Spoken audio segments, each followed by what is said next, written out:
Welcome to the What's Good Bro podcast. Alright, yo. Make you say, nah.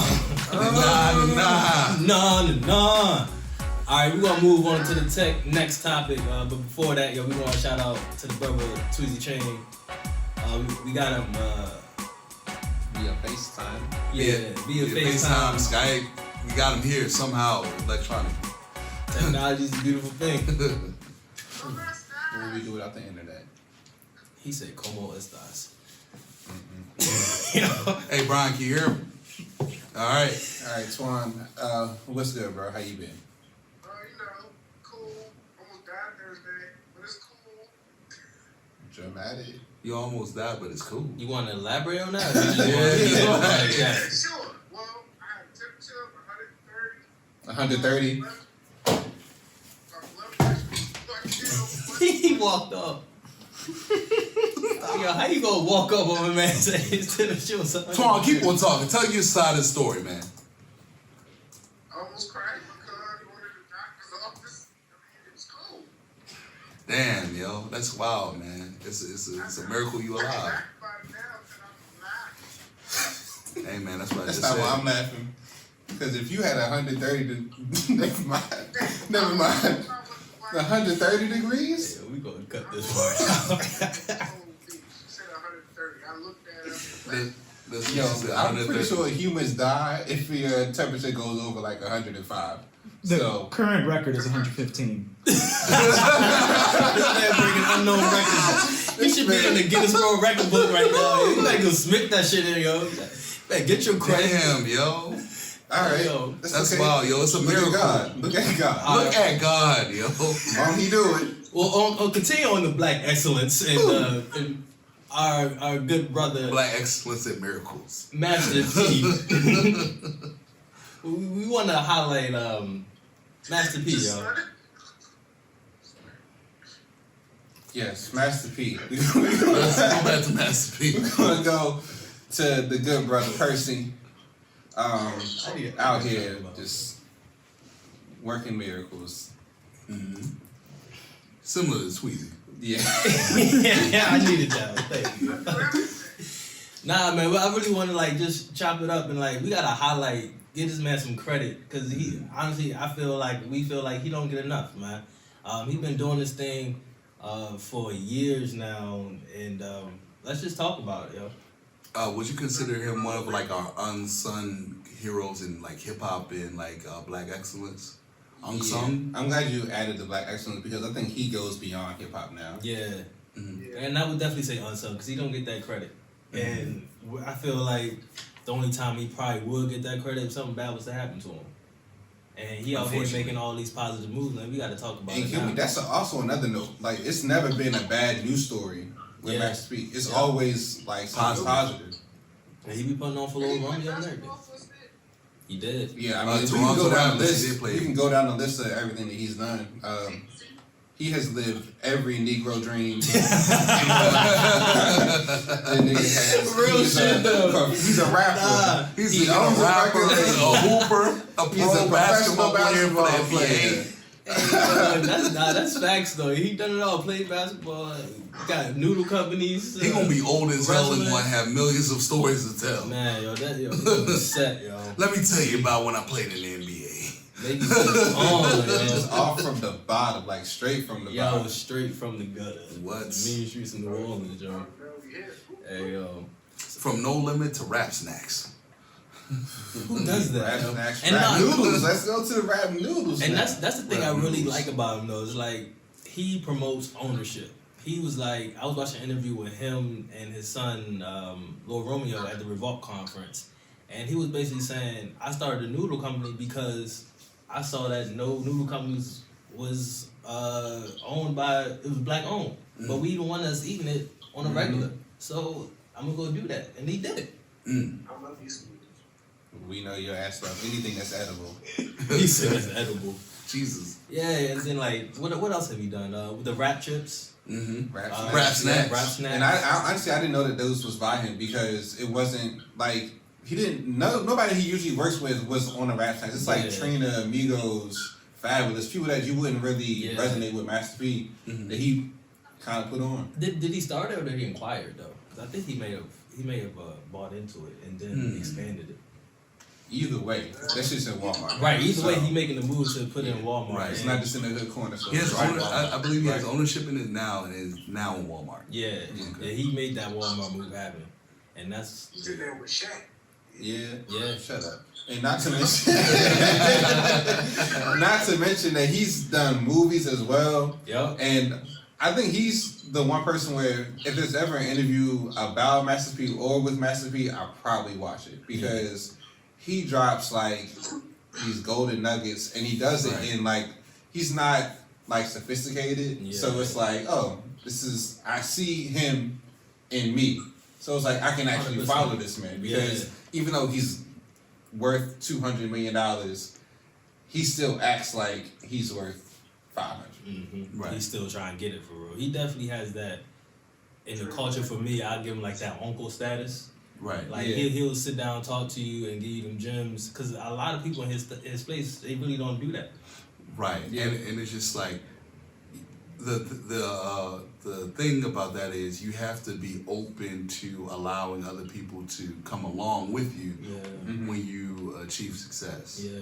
He allows that because he gives you gems, he gives you things that are like consumable and adjust, like you're able to take it and run with it, as opposed to other people be like, well, no, like I'll tell you a little something once you get here. Yeah, nah, it's like with Diddy, I follow Diddy as well.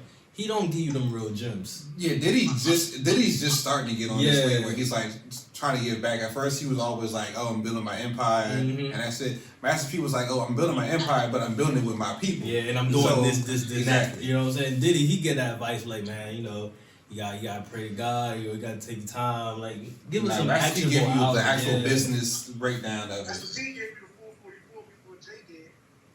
Explain, sir. Yeah, we gotta explain that one a little bit. Technically, he's been dropping jewels for decades. So, I mean, Jay-Z just kind of started the same way. He was kind of in his own little space of gotta get this, gotta get that. Not really promote himself well until maybe about 5 years ago. I think this might be a bad example. Well, what I will say with Jay and comparing it to Master P, I feel like Master P, his music didn't hit like Jay-Z did. I think if he was to come out with And a new honestly, that's album, not really true because it's just not. None of his albums are considered classics, but he sold more records than. I think his record label sold more than any independent record label in history to this day. Man, to this And day. there hasn't been a No Limit That's a record fact. put out in who knows how long. Yeah, like they had them the late 90s. Like they was actually doing kind of how the music industry is now, where it's like you putting out music every couple months. It was a new No Limit album every 2 or 3 weeks. Silkk da Shocker was Grace.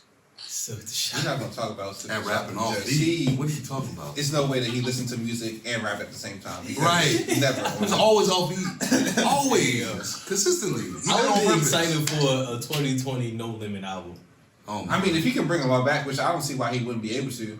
Well, other than Mystical in and out of jail because he got other problems. Oh my God. I mean, I'm sure he got. Well, I know he got a couple young guys too on the label now. Yeah, he's always. That's the thing about him. He's like, anytime he goes somewhere, he's always like, "Oh, I got my own product, and I got these people with me that's doing something." Yeah, and that's how in that interview with him and Lil Romeo, it was like towards the end of it, he was like, "I said all I got, but you know, this is my man that's coming up next." And he brought him on stage, on performing and everything. It was kind of dope, you know. But that's just the type of dude it seems like he is, and you gotta highlight that. I think the thing that makes black excellence is the ability to bring people along. You know, to be able to inspire people, give people gems, and actually give them insight so that they're able to accomplish goals that they're looking to accomplish. Hold up, y'all. Twan is on the bed with no sheets. Hey yo, we ain't doing this video shit no more. I didn't think right here. That shit. You are a grown man. Put some sheets on your bed. Jesus Christ. I wish we can get video of this man, like put it in the episode. You lucky we not video recording because nigga. Hold on, I might be able to take a picture. Get his quick screenshot real quick. Hold up, back the camera up a little bit so we can see the mattress. You good, bro? Is the mattress on the floor as well? Oh, No, man. I'm on the bed screen. Nah, I'm on the bench. Okay, back to Master P. I was about to say we can't cut off this Yeah, we're not gonna great do that. Master P conversation For for For this this fuckery. for this non-sheets or mattress.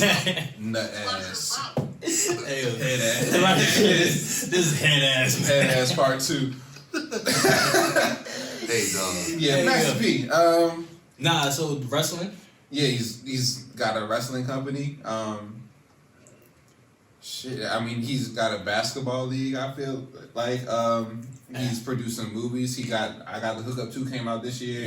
Yeah, He honestly, put a- the culture kind of clowned that too. I haven't seen it yet, but I do want to check for it. I haven't seen it either, but it was only like I think in AMC theaters. Yeah. But everything he does is really independent. So And you gotta respect that. He does it his own way. Yeah.